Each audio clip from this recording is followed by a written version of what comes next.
Hello viewers, আজকে আমি যে বিষয় নিয়ে আলোচনা করব এটি হচ্ছে থার্মোস্ট্যাট। ফ্রিজের থার্মোস্ট্যাট। এই থার্মোস্ট্যাট হলো তাপমাত্রা নিয়ন্ত্রণকারী যন্ত্র বা পার্টস বলতে পারি আমরা এটাকে। তো এই থার্মোস্ট্যাট ইনভার্টার কিংবা নন ইনভার্টার যে কোনো ফ্রিজে থাকবে। এই থার্মোস্ট্যাটের মাধ্যমে থার্মোস্ট্যাট কম্প্রেসরকে অন করবে এবং কি অফ করবে। আজকে আমরা জানবো থার্মোস্ট্যাট জিনিসটা কি এবং এর মূলত কাজ কি। তো থার্মোস্ট্যাট হলো ফ্রিজের থার্মোস্ট্যাট মূলত একটি তাপমাত্রা নিয়ন্ত্রণ ব্যবস্থা, যা ফ্রিজের অভ্যন্তরে তাপমাত্রা একটি নির্দিষ্ট সীমার মধ্যে রাখতে সাহায্য করে। এই থার্মোস্ট্যাটে একটা সেন্সর আছে, এই দেখতে পাচ্ছেন আমার হাতে এই সেন্সরটা। এটার নাম হচ্ছে বিলোস। এটাকে আমরা বিলোস বলে থাকি। এই সেন্সরটাকে যখন সেন্সর ফ্রিজের তাপমাত্রা পর্যবেক্ষণ করবে, কিন্তু এই সেন্সরটা ফ্রিজের তাপমাত্রা পর্যবেক্ষণ করবে যখন তাপমাত্রা কাঙ্ক্ষিত স্তরের চেয়ে বেশি হয়ে যায়, তখন এটি কম্প্রেসরকে চালু করবে।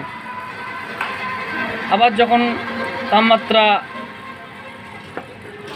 বেশি হয়ে যাবে, তখন আবার কম্প্রেসরকে এটা চালু করবে।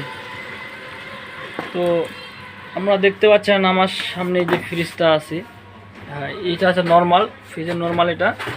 আর নর্মালে এই থার্মোস্ট্যাট দেখতে পাচ্ছেন। হ্যাঁ, এই থার্মোস্ট্যাট দেখতে পাচ্ছেন এখানে বিভিন্ন রকম 1 2 3 4 5 6 7 পর্যন্ত আছে। তো আপনি যখন ফ্রিজের তাপমাত্রা একে রাখবেন, আপনি যখন একে রাখবেন, একে দিবেন থার্মোস্ট্যাট পাওয়ার 1 দিবেন, তখন কি এই একের মধ্যে যে তাপমাত্রাটা থাকবে এই পুরো সিস্টেমে সেই তাপমাত্রা থাকবে। আবার যখন আপনি 2-এ চালাবেন, তখন তাপমাত্রা আবার কমতে থাকবে। এভাবে এটি কাজ করে, এভাবে এটি কম্প্রেসরকে অন অফ করে। অর্থাৎ তাপমাত্রা নিয়ন্ত্রণ, যত তাপমাত্রা কম বেশি করানোই এর কাজ। তো এটি কম্প্রেসরকে অন অফ করবে। এর কারণ, যদি কম্প্রেসর অন অফ না হয়, যদি রেস্টে না যায়, তাহলে কম্প্রেসর দীর্ঘক্ষণ চললে কম্প্রেসর কাটে যাবে এবং বিদ্যুৎ বিল বেশি আসবে। তো ফ্রিজ ভেদে অনেক রকম অনেক মানের থার্মোস্ট্যাট আছে। তো আমার কাছে বিভিন্ন রকমের থার্মোস্ট্যাট আছে, দেখতে পাচ্ছেন। এটা এক একটা এক এক রকম কাজ। এবং এটা 3 পিনের থার্মোস্ট্যাট,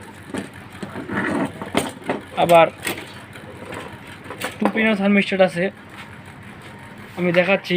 যেমন এই যে এই থার্মোস্ট্যাটটা, এটা আছে 2 পিনের থার্মোস্ট্যাট। তো 2 পিন আর 3 পিন থেকে থার্মোস্ট্যাট লাভ নাই, থার্মোস্ট্যাট দেখতে পাই তার প্রকার ভেদে। তো ভিউয়ার্স, আজকে এই পর্যন্তই। সামনে আগামী আরও ভিডিও নিয়ে চলে আসবো।